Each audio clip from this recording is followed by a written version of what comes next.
मानभावीपणा नाही, पण मेकअप असला की पटकन लोक ओळखतात. आणि म्हटलं मला ते लिहून द्यायचं आहे आणि I have to send it. मला आता गाडीत चालवून घरी जाईपर्यंत वेळ लागेल. मी बसले तिथे त्या कॅफेमध्ये आणि लिहित होते. आणि मी पाहिलं तर खिडकी बाहेरनं एक म्हातारा भिकारी होता आणि तो नुसतं खाण्याचा ना अभिनय करत होता, जणू त्यांनीही टेबलावरनं उचललं आणि तो खातो.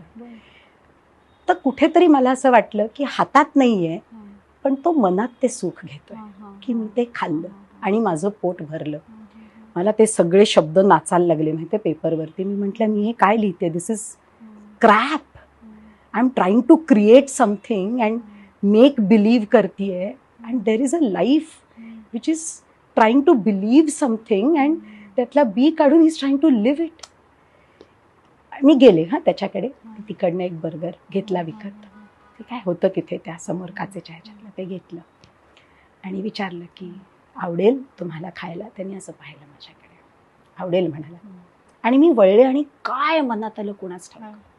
मी म्हटलं माझ्या समोर बसून खाल, टेबलवर बसा माझ्यासमोर. तर ते म्हणाले मला आत नाही येऊ देणार. तर मी म्हटलं का नाही येऊ देणार, आपण लोकांच्या मध्यात नाही येऊ. मग मी आत जाऊन परवानगी विचारली.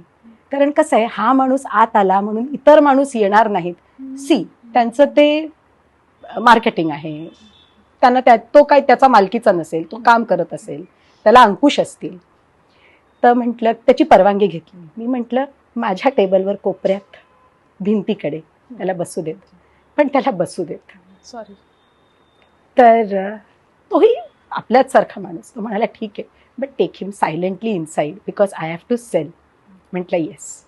आणि मी त्याला घेऊन गेले आतमध्ये सुलेखा. त्यांनी खाल्लं, पोटभर खाल्लं.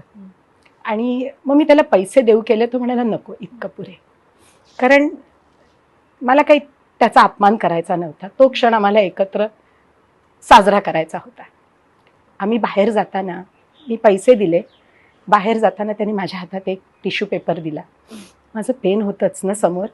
असू दे असू दे असू दे, काही बिघडत नाही. तर बाहेर जाताना ना त्यांनी हातात तो माझ्या टिश्यू पेपर दिला. आणि बोलताना त्यांनी त्याचा प्रवास सांगितला मला. तो म्हणाला की कुठेच नोकरी मिळाली नाही, घर सुटलं, नातेवाईक सुटले, रस्त्यावर आलो, रस्त्यावरच उरलो. हा अनेक भिकाऱ्यांचा प्रवास असेल. वाईट वाटतच होतं, पण कुणाकुणाला पुरे पडणार आपण आणि किती पुरे पडणार. आपली झोळीसुद्धा तेवढी उमदी नसते ना, दुबळीच असते ना तशी.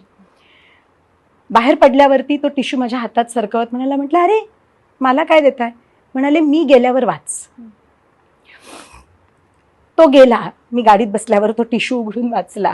त्यांनी लिहिलं होतं आज मी आत्महत्या करणार होतो, पण आता करणार नाही. मला असं वाटतं अशांसाठी आपण काही करू शकलो. आणि प्रत्येक जण आपल्या ठाई ज्यांना परमेश्वरांनी भरभरून दिलेलं आहे, ज्यांची ओंजळ भरलेली आहे, मला असं वाटतं की त्यांच्यावरती हे कर्तव्य परमेश्वरांनी दिलेलं आहे की तुमचं पोट भरलंय ना, ढेकर देऊ नका, घास वाढा कोणा.